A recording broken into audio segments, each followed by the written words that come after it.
बोलिए भगवान श्री राम की जय। पवन सुत हनुमान की जय। तुलसीदास बाबा की जय। उमापति महादेव की जय। गुरुर्ब्रह्मा गुरुर्विष्णु गुरुर्देवो महेश्वरा गुरुः साक्षात् परं ब्रह्म तस्मै श्री गुरवे नमः। तस्मै श्री गुरवे नमः। वर्णनमार्थ रसनां छन्द सामपि मंगलनां च कर्तारो वन्दे वाणी विनायको वन्दे वाणी विनायको। मेरे माता पिता को मेरा प्रणाम, मेरे गुरुजनों को मेरा प्रणाम, आप सबको मेरा प्रणाम। उठो, जागो और तब तक चलते रहो जब तक परम लक्ष्य की प्राप्ति न हो जाए। कहा था उस महान ज्ञानी ने जिसका नाम था विवेकानंद, जिन्होंने पूरे विश्व के हर कोने कोने में हिंदू धर्म का परचम फहराया था, जिनका नाम था विवेकानंद। सोचोगे कि तुम महान हो तो महान ही बनोगे, सोचोगे कि तुम कमजोर हो तो कमजोर ही बनोगे। कहा था उस महान ज्ञानी ने जिसका नाम था विवेकानंद।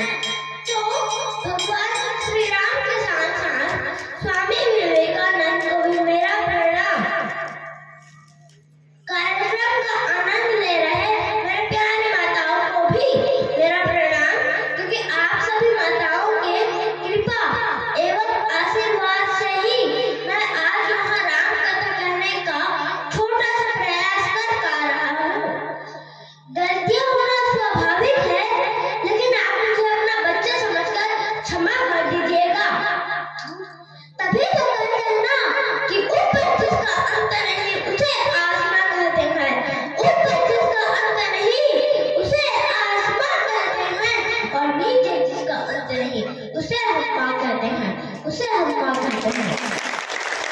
नौ माह गर्भ में रखती है, अमृत सा दूध पिलाती है, खुद गीले में सो जाती है, तुझे सूखे में सुलाती है।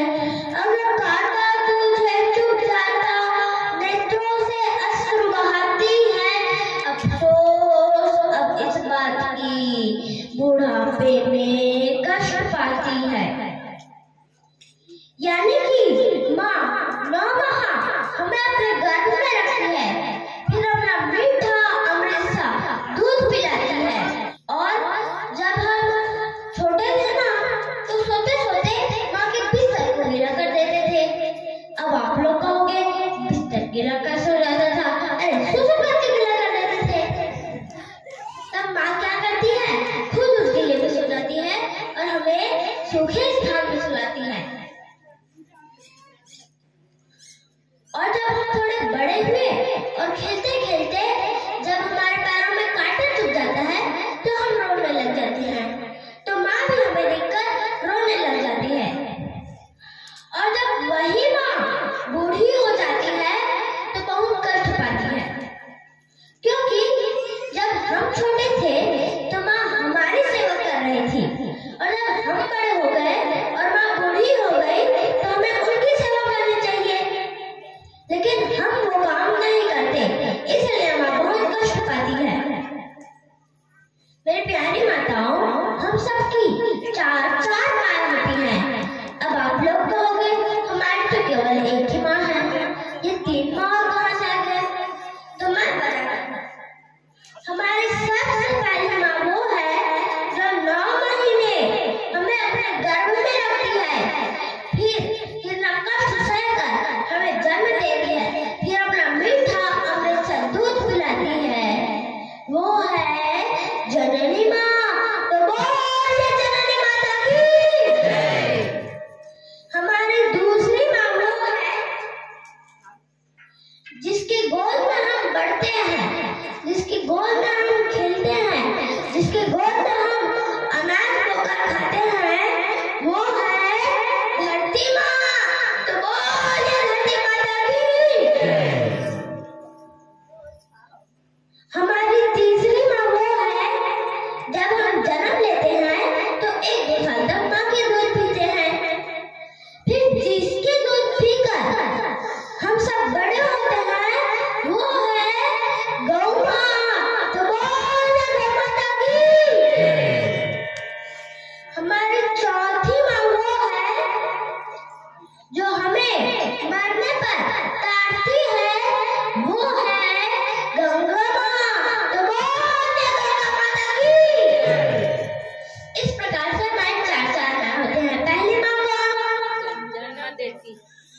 हाँ, हमारी पहली माँ है जननी माँ और दूसरी माँ, हाँ हमारी दूसरी माँ है धरती माँ और तीसरी माँ, हाँ हमारी तीसरी माँ है गौ माँ और चौथी माँ, हाँ हमारी चौथी माँ है गंगा माँ। इस प्रकार से हमारे चार माँ होते हैं। एक बार इन चारों माँ के सम्मान में जोरदार ताली हो जाए। आज ग्राम ढेर कहका में मानस गंगा बह रही है। एक गंगा वो है जिसे राजा भगीरथ ने कड़ी तपस्या कर इस धरती पर लाए थे, और एक गंगा वो है जिसे आप सभी ने कड़ी मेहनत कर ग्राम ढेर कहका में लाया है। तो आप सभी को भी मेरा कार्यक्रम का संचालन कर रहे मेरे बड़े पापा को भी मेरा प्रणाम। तो आज हम सुंदरकांड चौपाई क्रमांक 1 जामवंत के वचन सुहाए सुने हनुमंत हृदय अति भाई, तब लगी मोहि बरखेउ तुम भाई, सही दुख कंद मूल फल खाए की कथा सुनेंगे। ये वही कांड है जो हमें बताता है कि किसी समाज में, किसी परिवार में या किसी समूह में बुजुर्गों का होना कितना आवश्यक है, क्योंकि जामवंत जी यहाँ पास बुजुर्ग थे और अगर वो नहीं होते तो हनुमान जी उसी दिन रावण कथा पूरा कर देते।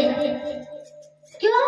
क्योंकि रावण को वरदान मिला था कि उसे वानर और मनुष्य के अलावा और कोई नहीं मार सकता। तो हनुमान जी तो वानर थे तो वो उसे मार सकते थे, लेकिन जामवंत जी ने उनको समझाया था, इसीलिए हनुमान जी ने रावण को नहीं मारा। आप देखना कि जहाँ अक्सर युवा लोग रहते हैं वहाँ छोटी छोटी बातों में ही मारपीट कर लेते हैं, और जहाँ बुजुर्ग लोग ज्यादा रहते हैं वहाँ हर समस्या को बातों में सुलझाने की कोशिश करते हैं। क्यों? क्योंकि मनुष्य के 3 अवस्था होते हैं। पहला है बाल अवस्था। बाल अवस्था में स्मरण शक्ति ज्यादा होता है। आप 2 महीना इटली चले जाइए तो आप वापस आकर इटली की भाषा में नहीं बोल पाओगे, लेकिन आप अपने बच्चों को 2 महीना इटली में भेज दीजिए, वो घर आकर इटली में बोले, इटली की भाषा में बोलने लगेगा। फिर आता है युवा अवस्था। युवा अवस्था में ताकत ज्यादा होता है, फिर जो ज्यादा होता है। फिर आता है बुजुर्ग बुढ़ापे का अवस्था। बुढ़ापे में होश ज्यादा होता है, विचार करने की शक्ति ज्यादा होता है। हमको लगता है कि हमारे पास तो हमसे ज्यादा ज्ञान है तो हम उनसे पूछकर क्या करेंगे, लेकिन हम सबका ज्ञान